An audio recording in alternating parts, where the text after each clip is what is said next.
I appreciate being gathered with you. Nagpasalamat kong gikauban kamo niini nga meeting. Diin ang tanang priesthood sa Dios dinhi sa kalibutan gidapit. Bulahan kita nga naa sa pagdumala ni Presidente Thomas S. Monson. Si Presidente sa simbahan, siya lang ang bugtong responsable sa mga yawi sa pag-seal sa mga pamilya o sa tanang ordinansa sa priesthood alang sa kinabuhi nga dayon aron padayon ang kinabuhing dayon og pinakamahinungdanon sa tanang gasa sa Dios. May usa ka amahan nga ni karon dinhi nga dili aktibo kaniadto tungod kay kinasingkasing niyang gitinguha kana nga gasa. Siya ug iyang asawa nagpangga sa duha nila ka anak. Sama sa ubang mangginikanan, makita niya ang langit nung kalipay kung mabasa niya kini. Og kana nga panag-uban nga niya kanato dinhi, maana kanato didto. Lamang kini pagaubanan sa walay katapusan nga himaya, nga ang mao nga himaya kita wala karon makatagamtam.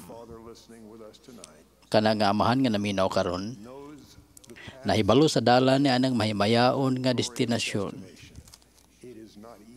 Dili kini sayon. Gamit ang pagtuo ni Hesukristo, paghinulsol o pagbag-o sa kasing-kasing tungod sa buotan nga bishop nga mitabang mabati niya ang kapasayloan sa Ginoo. Padayon ang talagsaong kausaban dihang miadto siya sa templo alang sa endowment. Nga gihilagway sa Ginoo niadtong iyang gitugahan sa unang templo niini nga dispensasyon. Didto kadto sa Kirtland, Ohio.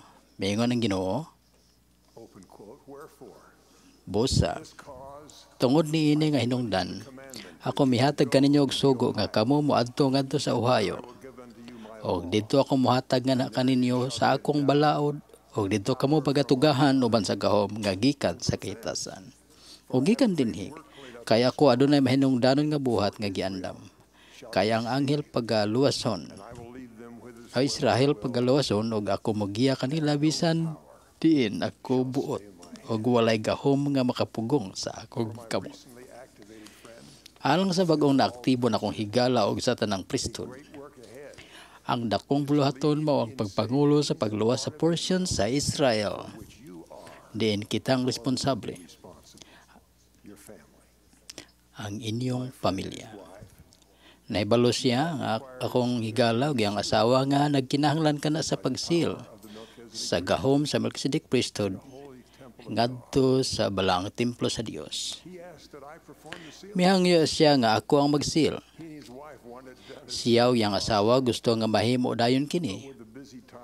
Uban sa kabisi nga nagsingabot ang kinatibuk ang komperensya, ang bishop ug ang magtiayon mao akong gipaplano sa pinakamaayong pitsa. Nasurpresa ug nalipay ko sa pag-ingon sa amahan nga ang pagsil himuon sa Abril 3. Panahon kana niadtong 1836 dihang si Elijah ang nahimaya nga propeta gipadala sa templo sa Kirtland sa paghatag sa gahom sa pagsil ngadto kang Joseph Smith ug Oliver Cowdery. Kadto nga mga yawi anaa sa simbahan karon og padayon hangtod sa katapusan. Sama kini sa balaang otoridad nga gihatag sa Ginoo kang Pedro sigon sa iyang gisaad. Ug hatagan ko ikaw sa mga yawi sa gingharian sa langit. Og bisan unsay imong pagapugkuson dinhi sa yuta didto sa langit pagailhon kini nga binugkos, og bisan unsay imong pagaluagan dinhi sa yuta didto sa langit pagailhon kini nga linuagan. Ang pagbalik ni Elijah mipanalangin sa tanang priesthood. Matod ni Elder Harold B. Lee sa pakigpulong sa kinatibuk ang komperensya, naghupot ko sa priesthood mga kalalakinan nga aniya dinhi. Nadawat na ang Melchizedek priesthood nga gihuptan ni Elijah og sa ubang propeta og ni Pedro, Santiago, Juan.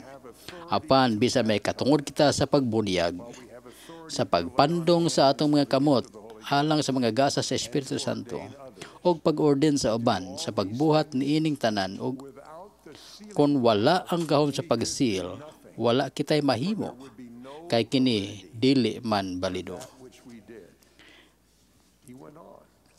May padayon siya. Ang labaw nga ordinansa, ang mas dakong panalangin nga importante sa kahimayaan sa gingharian sa Dios, maangkon lamang sa pihong mga dapit. Walay tao nga makahimo sa mga ordinansa gawas kon madawat niya ang otoridad gikan sa naghupot sa mga yawi. Walay tao dinhi sa yuta nga dunay katungod sa pagpangalagad sa mga ordinansa ni ining ebanghelyo. Gawas lang kon ang presidente sa simbahan nga naghupot sa mga yawi motugot niini. Yatagan kita og otoridad. Siya mihatag og gahom sa atong priesthood sa pag-seal kay siya ang naghupot sa mga yawi. Ang sa mga kasiguruan nagikan ni Presidente Boyd K. Parker dihang misulat siya kabahin sa gahom sa pag-seal. Ang katinuod niini mihupay kanako ingon man sa pamilya nga akong gisil ni adtong Abril 3. Si Pedro ang naghupot sa mga yawi. Si Pedro naghupot sa gahom sa pagbugos o pagpaluag din sa yuta og mausab didto sa kalangitan.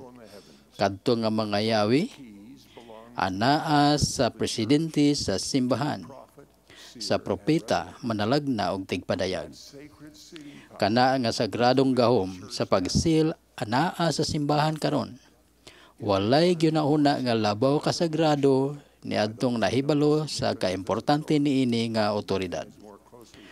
Walay laing gipanag립dan og maayo. Jutay ra ang naghupot sa gahom sa pagsil dinhi sa yuta sa bisan unsang panahon. Sa matag templo mga kaigsuonan nga gihatagan sa gahom sa pagsil. Walay makabato niini kundili magikan sa propeta manalagna og tigpadayag og presidente sa simbahan ni Jesucristo sa mga santos sa ulahing mga adlaw. Sa pag-anhi ni Elijah, dili lang gahom ang ihatag sa priesthood, apan ang pagbalik sab sa mga kasing-kasing.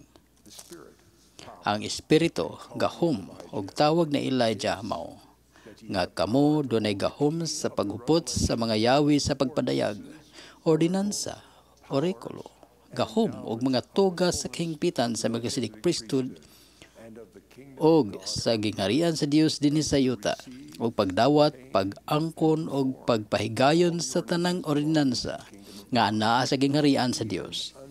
Gani ngadto sa pagbalik sa mga kasing-kasing sa mga amahan ngadto sa mga anak.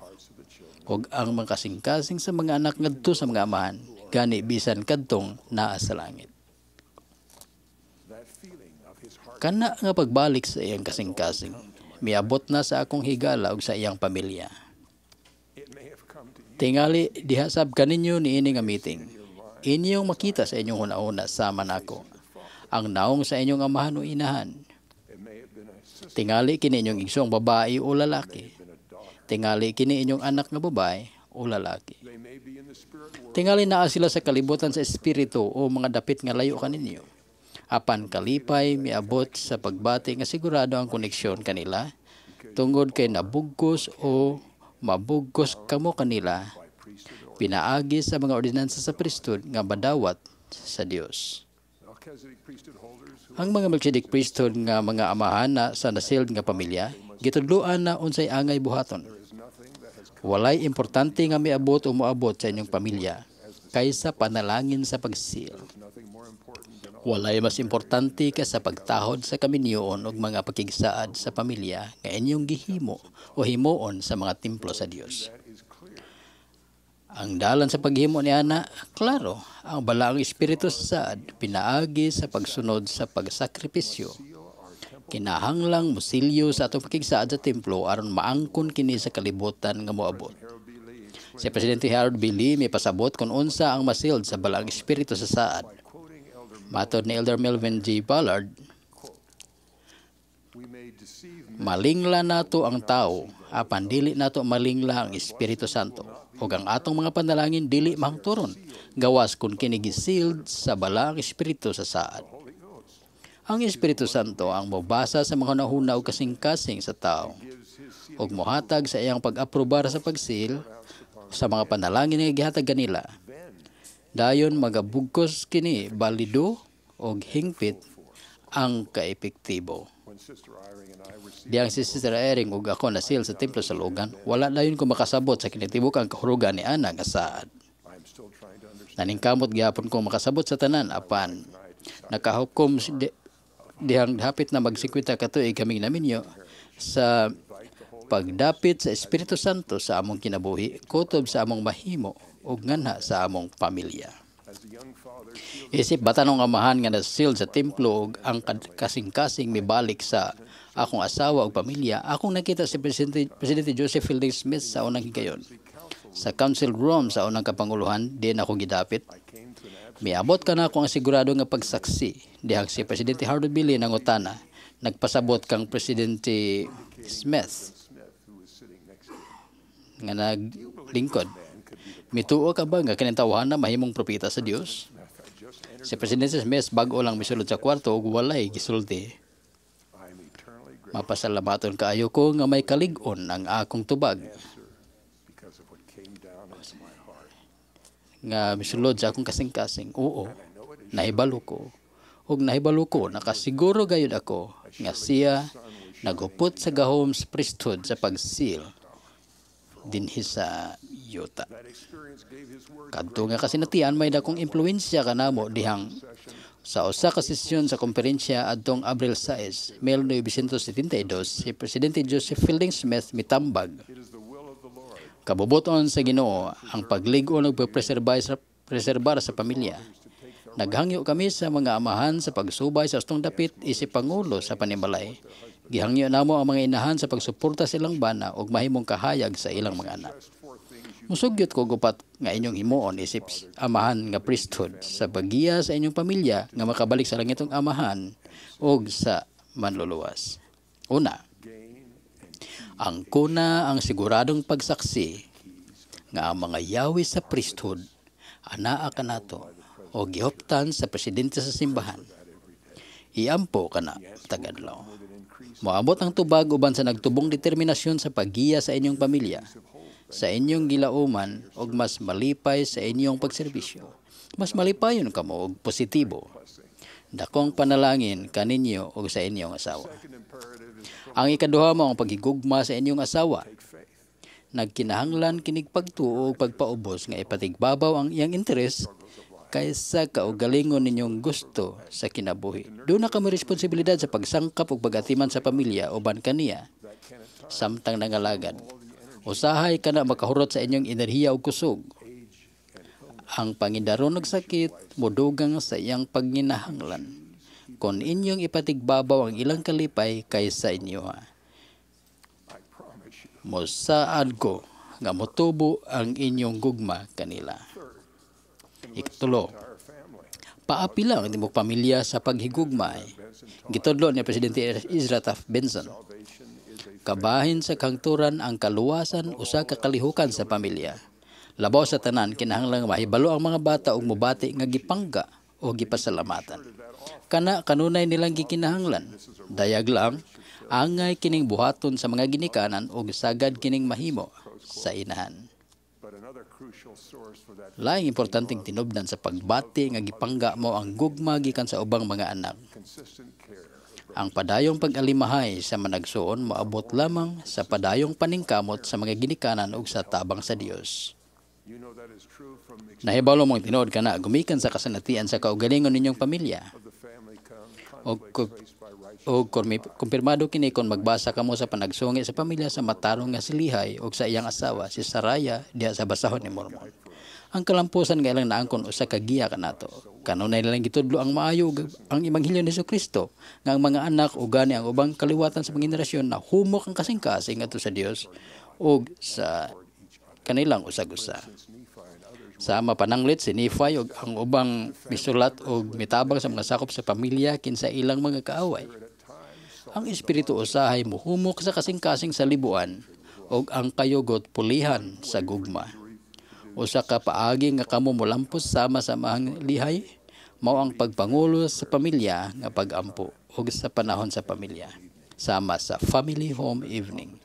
Hatagi og oportunidad nga mag-ampo kung makaampo sila og panalangin alang sa uban diha sa sirkulo.